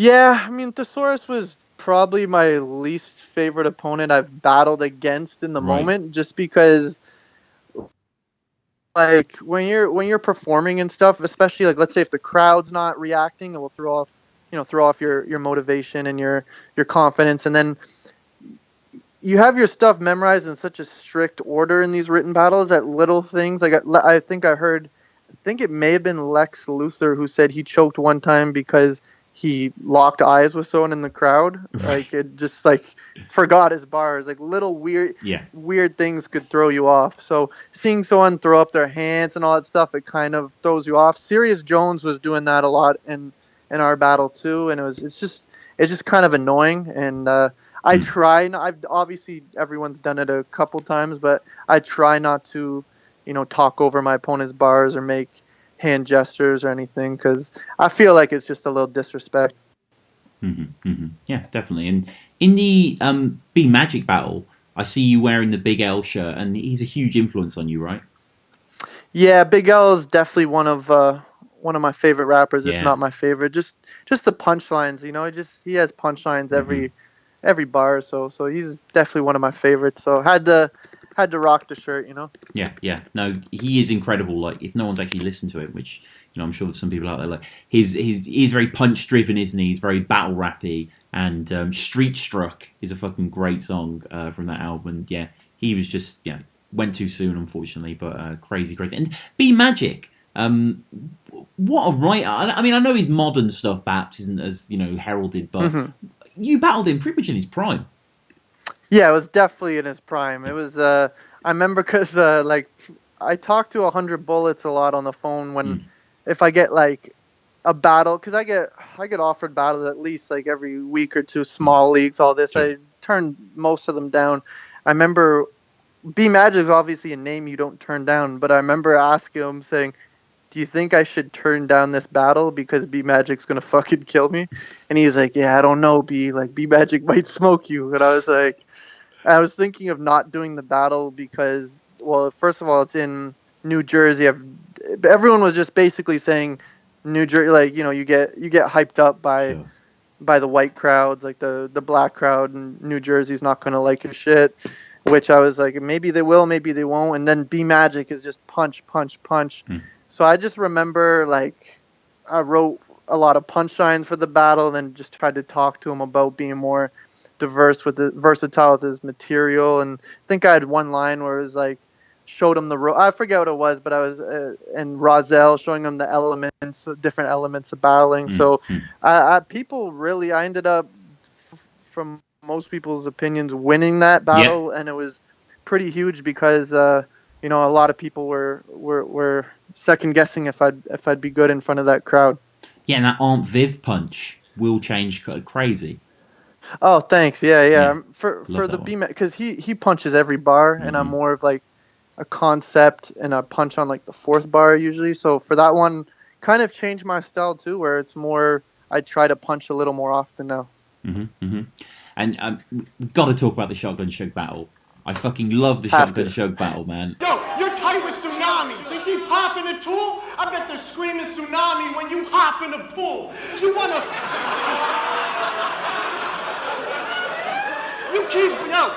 bully a cracker or you thought you were cool? This is Columbine. A white boy's taking a shotgun to school.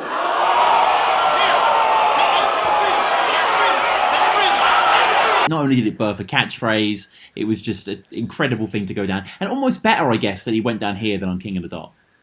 100%. It could have turned out any better, in my opinion. I was really happy with how it turned out. And, yeah, being on the URL stage, again, people are like, yeah, they're not going to fuck with you. Suge's going to kill you. But it had some big moments.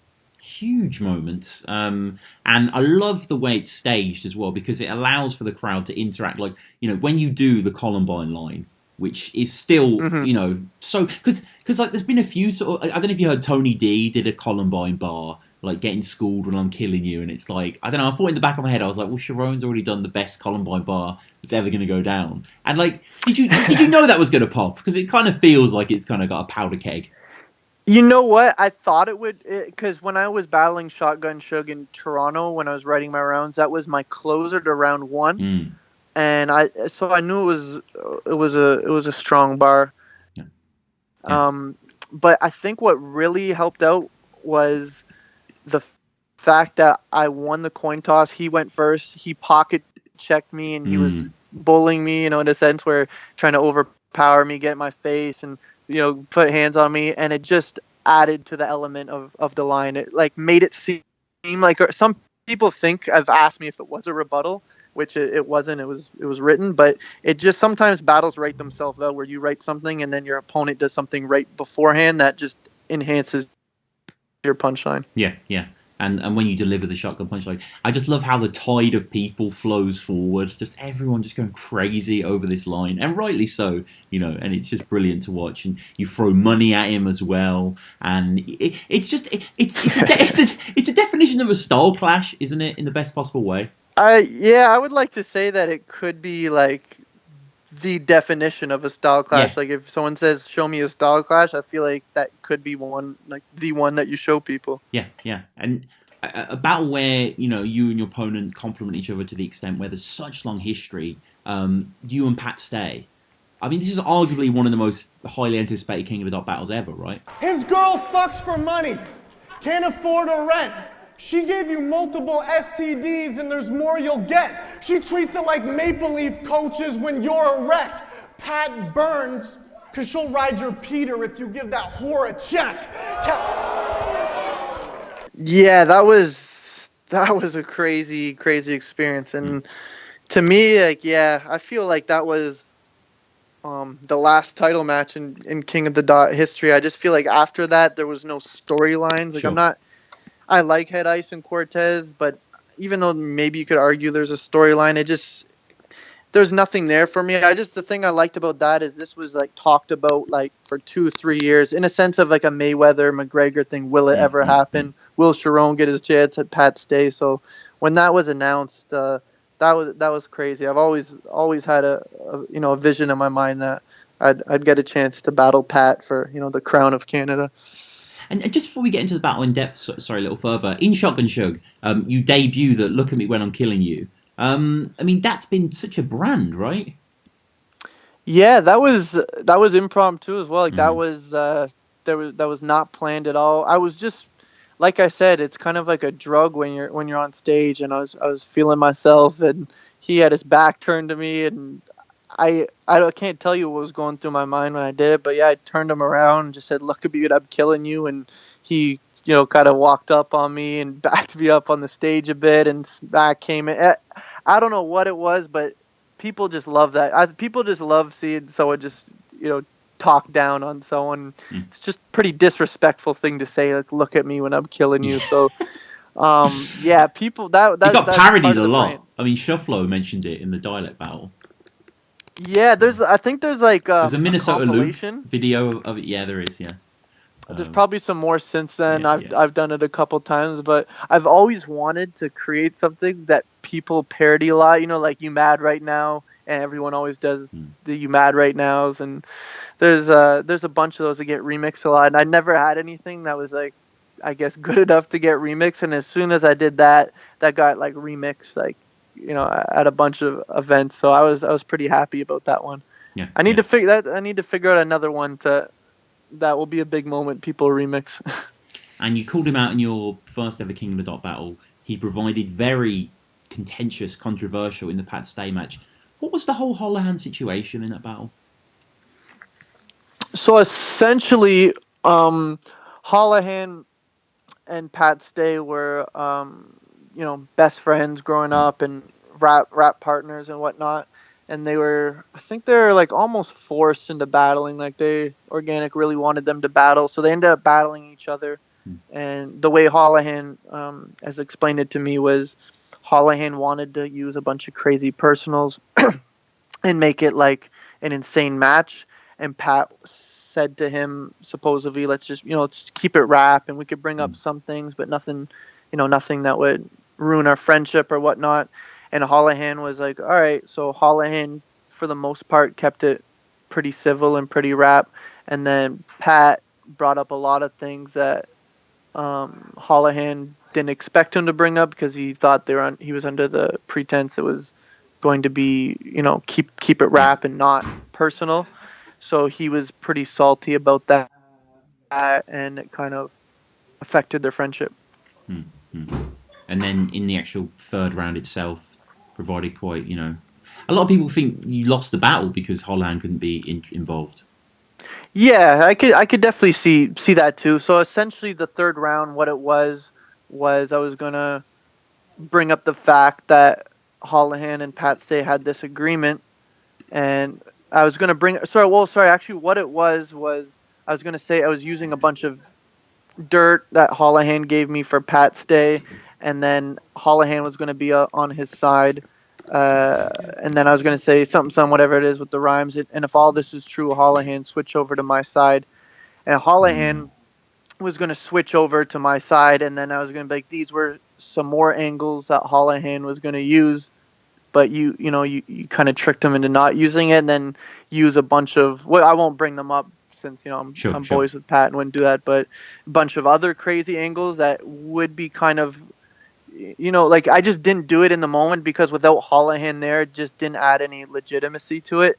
So I just kind of like kept a couple. But yeah, that was definitely a stressful and shitty moment before, it was right before the battle, getting in the zone, and someone leaked it to Pat Stay, and like him and me were in an argument about that. So I knew that he knew at least some of my bars, which gets in your head and pisses you off. And then the fact Holohan was banned from the stage. A lot of people just say, "Oh, I wouldn't have let someone bully me into doing that." But I mean, shit, Holohan was not allowed on the stage, and it was kind of used as a prop. So, I mean, I could understand Organic's stance saying he didn't want Holohan on the stage because could be grounds for a fight between some people there. So he didn't want the event getting shut down and ruining ties with the venue. So I see where he's coming from now, but at the time I was pretty upset about it. So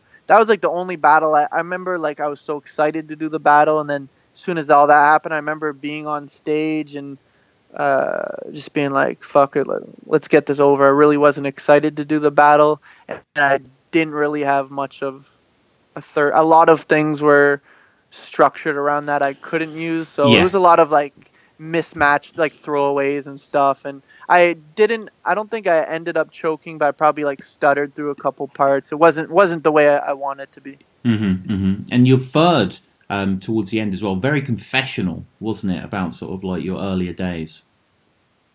Yeah. So part of that too was Pat Stay's whole, I won't say gimmick, but his whole shtick is like, I'm a real dude, and what you know about that, and just talking about how real he is. So, I wanted to like just say some real shit, but it didn't really come out the way it wanted. Like that was supposed to be after momentum of Holohan switching sides, and then obviously a crazy reaction. It's like it's like when Villain, like when I did the handshake, if Villain wasn't there, Villain didn't participate in the handshake, there wouldn't be an insane reaction, and it wouldn't have the momentum. So without Holohan there, it kind of like the momentum wasn't really there. So and I had to take out a couple things, so it wasn't perfectly structured.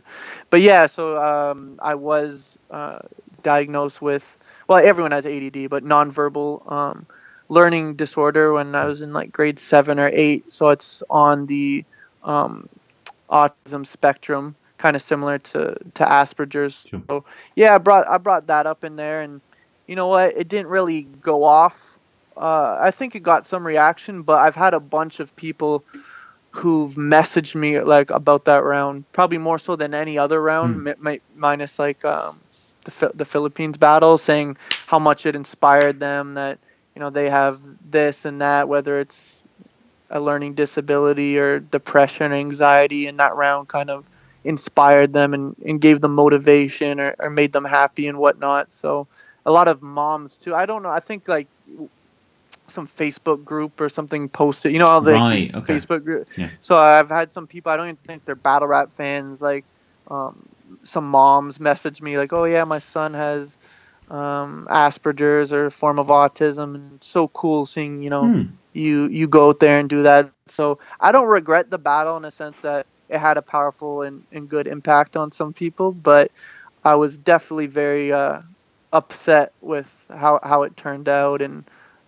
losing, because I really wanted to win that battle. Yeah, it's a shame, man. Are you going to challenge again in the future? I don't know. I'm not really sure. I don't really feel like the chain holds that much weight anymore. Sure. I feel like Pat Stay was the people's champ, and then he battled Disaster and a bunch. He dethroned Arcane. There was a whole Bargate. Like there's just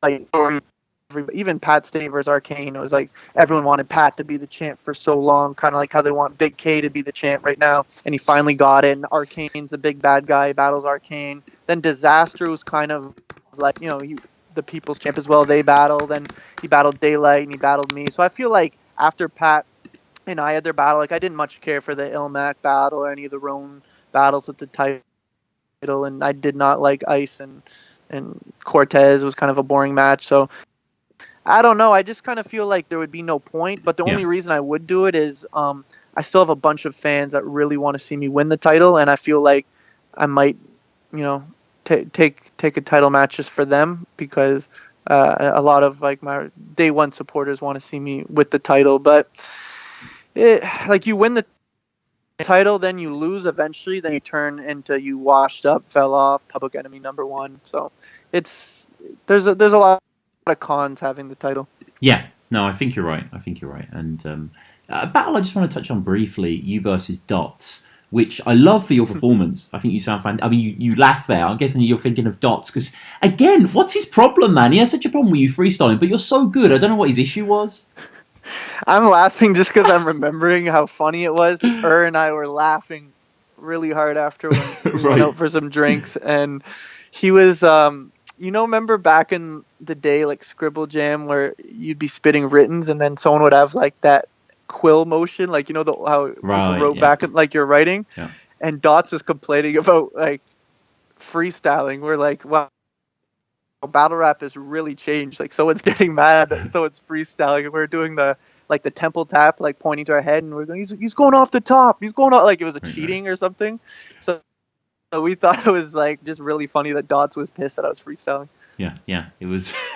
Yeah, you're right. It is an odd juxtaposition there. So again, you're just battling, A-list stars here. You battled Pedro as well, which a little bit disappointing. Pedro was on fire at the time, but when he came up against good opponents like you or for Saurus, he sort of floundered slightly.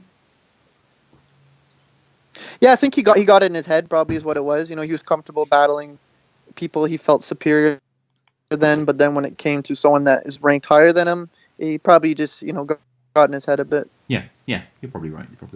And around this time as well, you represent your reputation, quote unquote, as a smack killer. You battled a lot of people from Smack. You battled Suge, of course.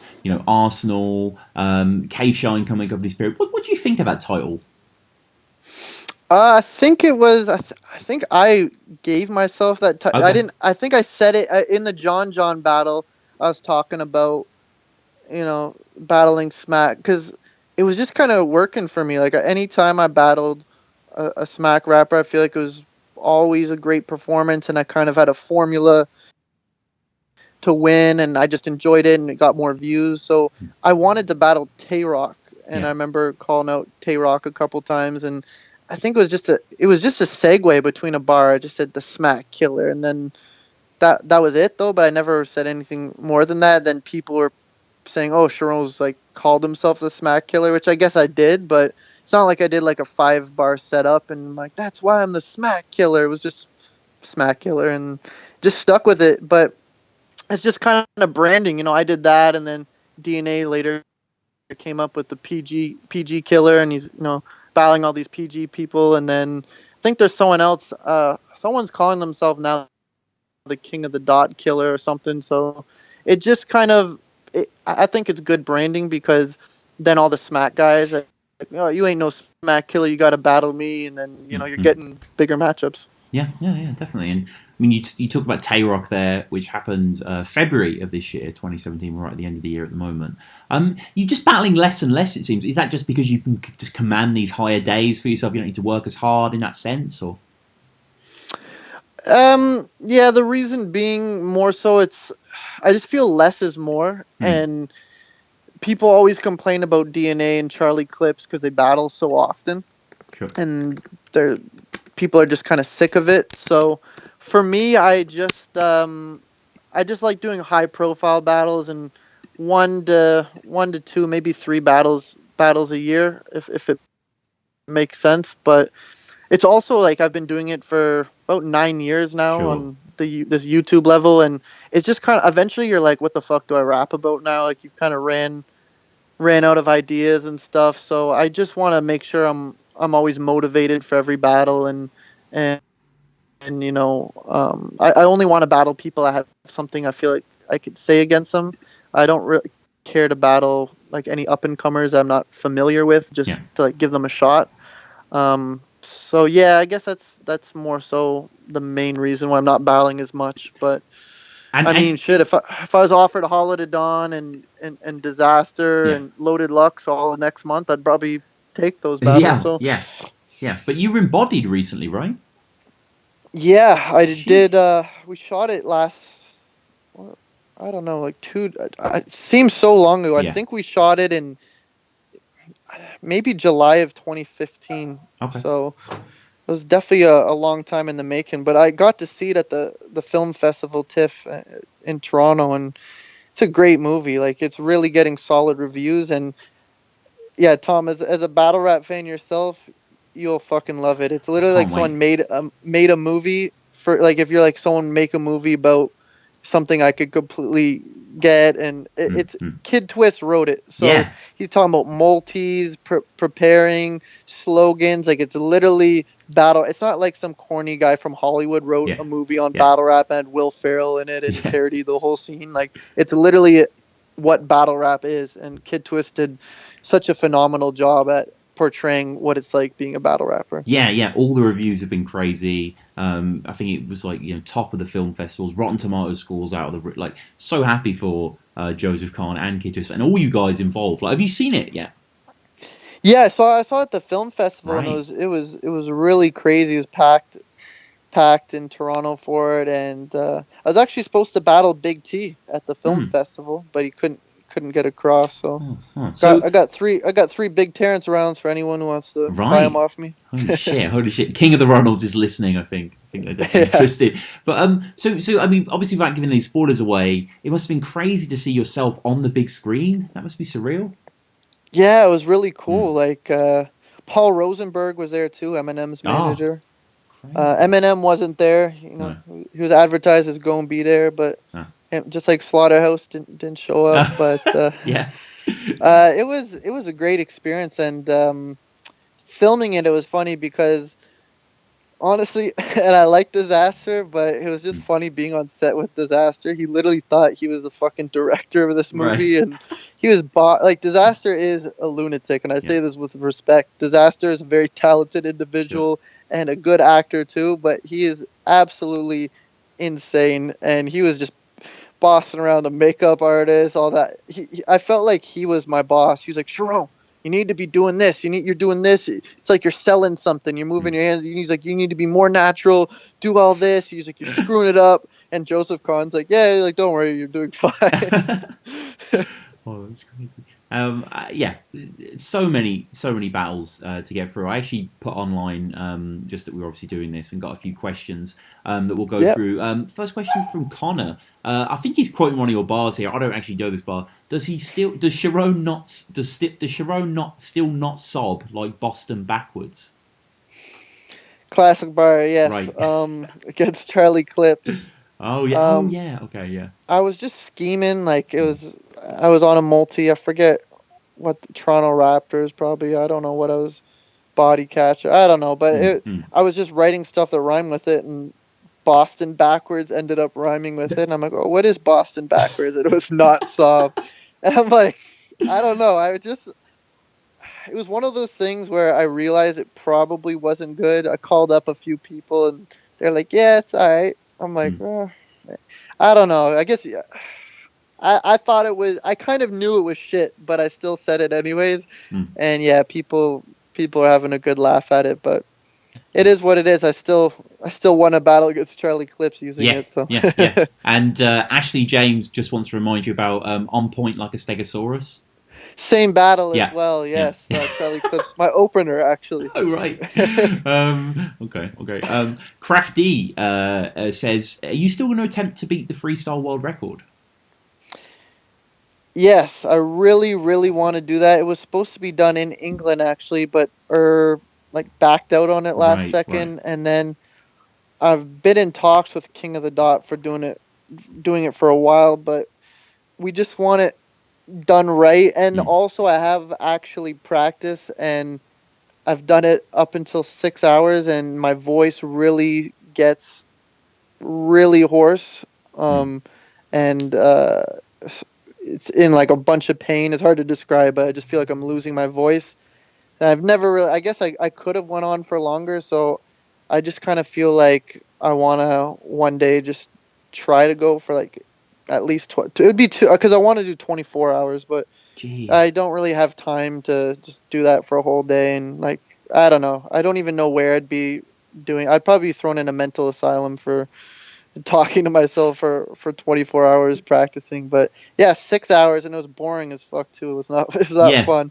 But yeah, my voice wasn't really all there, so I'll probably have to do a bunch of practice runs and have the beat a little low and just study how to make it work. But yeah, we want it done, but we want it done right. We want it media attention. We want a charity, and just kind of it's been getting pushed off to the side a lot. But I definitely want to do that. Ryan Morgan asks, why did you steal Danny Jack's coat? Did you? I accidentally stole his coat and I gave it back to him. Okay. What happened was I had I forget where it was, at like an after party to, I think it was the Juan battle or something, that event, and we were at some bar watching the footage of the battles, and I had a coat and someone took my coat and I didn't notice, and I had a similar coat to Danny Jack.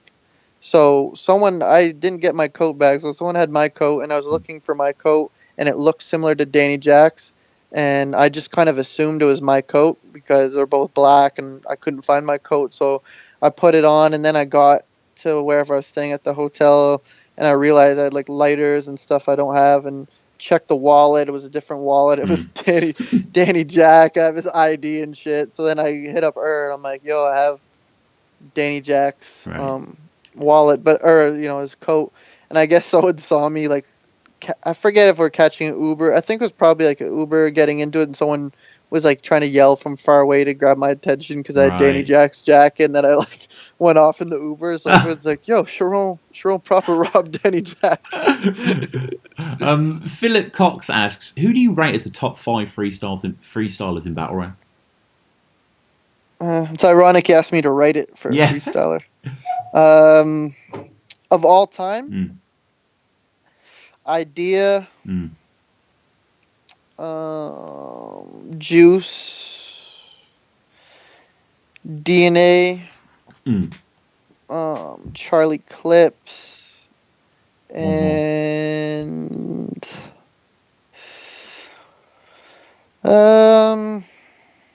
Diz? No, I wouldn't say Diz. Okay. I'd actually say Holohan. People wouldn't notice because he hasn't done a lot of tournaments and he doesn't really freestyle in his written battles, but I've ciphered with that guy for quite hours at a time, and he's fucking dope. So I'll have Holohan as the 5th one, like the underrated one most people wouldn't have in their list. Okay. But I mean, obviously there's like Disaster, Thesaurus, Ilmac, Can. Like you could go on forever. Ian asks, your favorite rebuttal that you've ever done? The albino one against Villain. Oh, yeah, that was fucking crazy. And final question from Falcon asks, your favorite albums of the year? Oh, of this year, I really like Jay-Z's album, 444. That was a dope album. I think Kendrick's was last year. I've listened to a bit of G-Eazy's new album, The Beautiful and the Damned. I'm a huge G-Eazy fan. I know a lot of people probably, the hip-hop heads may not like him, but I think he's really dope. I listened to Revival. It was good. Like, there was some trash in there, I thought, but there were some songs I liked in there too. So I guess I'll throw that in there since I actually listened to the full album, which I don't listen to many, but off top, I'd probably say Jay-Z's album. Yeah. Okay, so we'll wrap up with a few quickfire questions. The first one being your favorite King of the Dot battle. Pat Stay vs. Holohan. Yeah. Common but classic answer, definitely. What about Don't Flop? Ooh, my favorite Don't Flop battle. Let me think. Probably Lunar Sea versus Uno Lavos. Sure. Yeah. It's a fun battle. Yeah. It's really funny to watch. Yeah. You versus Lunar. Would that work? That'd be kind of interesting. Oh yeah, I'd definitely battle Lunar. Lunar's one of my favorite. I'd probably have Lunar in my top 5. I mean, if he battled a bit more frequently, I think he's incredible. And seeing him live, just his way he commands a crowd. I would have really liked to see how Lunar would have done in like the States or in Canada. Like, Shoddy Horror did very well out in King of the Dot, and he battled in Arsenal's League UW and was well received there too. So there's always the question if Lunar Sea would have done well out here because he's more of a joke style rapper than bars, but I really think he would have done it because even like he does a lot of jokes, yes, but they're good jokes, and his bars, like when he said Allah whack bar, like, that was, I think he's phenomenal. He's really good. All right. Favorite URL battle? Favorite URL battle?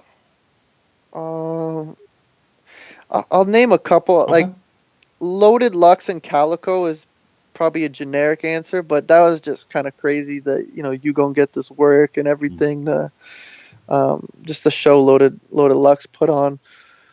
But I would have to say my favorite URL round is Hollow Dawn's first round versus Charlie Clips, and my favorite battle, I'd say Sue Surf versus Hitman Hollow. That shit that was really hype, and I was there live for it too. Oh, nice.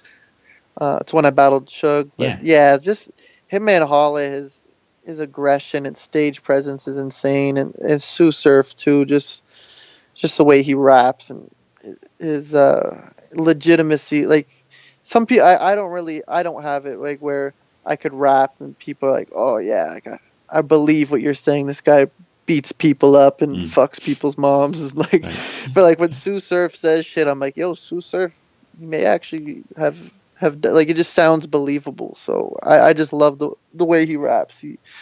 He's insane. So I love that battle. I go back to it a lot. And final two questions, non-battle rap related. The first of which, your favorite band or artist that are in no way hip hop related. In no way hip hop related. Probably, I really like Oasis. Yes, good choice. Yeah. I think Bobby Rex said the same. So I think so. Yeah, I like Oasis a lot. Yeah. And Liam or Noel, I should say. Who's your favorite brother? What was that? Sorry. Liam or Noel from Oasis, out of interest. Probably Noel. Okay. Yeah. The intellectual. Yeah, makes sense. Final question, Sharon. Your favorite movie? Step Brothers. Step Brothers. Okay, Step Brothers for comedy, and then I'll do three. Goodfellas and Wolf of Wall Street. Oh yeah. Both Goodfellas especially is fucking great, man. Well, thank you so much for coming on, man. I mean, is there any how can people get at you? Your social medias, anything to promo? Yeah, I don't really use social media that much these days anymore, but I don't use my fan page on Facebook, but you could add me on Corey CHARRON. I'm out of friend limit, but you could follow me or whatnot on Facebook. Instagram, CHARRON KOTD. I post some shit on there. Twitter, same thing, CHARRON KOTD, but I don't think I've posted for like 9 months to a year now. I don't know. I don't really use social media too much. I just kind of find you're just talking about it. It just kind of seems like narcissistic. You're just like talking about the food you ate all day and this and that, and I don't know. I'm not big on social media, but you can follow me if you want. I'll post when I have a battle coming up and some Wildin' Out clips. That's about it. Right. But yeah, thanks for having me on the show, and excellent interview questions. How do you? I'll ask a question before we close out. How do you prepare? Like, you know more about my career than I seem to know about it. Like, I was taking your word when you're like, you've done 88 battles. I'm like, if you say so. Like, how do you like cram like an exam and like learn a bunch of things last second and forget about it, or you just know everything about battle rap? Yeah, no, I don't know everything, but yeah, I know a fair bit just from watching it for years, and then I normally just have the verse track in front of me, and I'll watch a lot of battles back and find old forum posts and shit. You know, there's a lot of knowledge out there uselessly. So, but no, with this one, it's all been stuff that I just know because obviously I am a huge fan. Like you say, there's so much. Like we could spend hours and hours going deep on loads of battles, but hopefully people can go out there and check them out again. But yeah, please support the show as well. Leave us a review on iTunes, comment, Patreon, all that good stuff. But CHARRON, it has been a genuine pleasure to have you on the show, man. Thanks so much. Hey, thanks for having me on, Tom.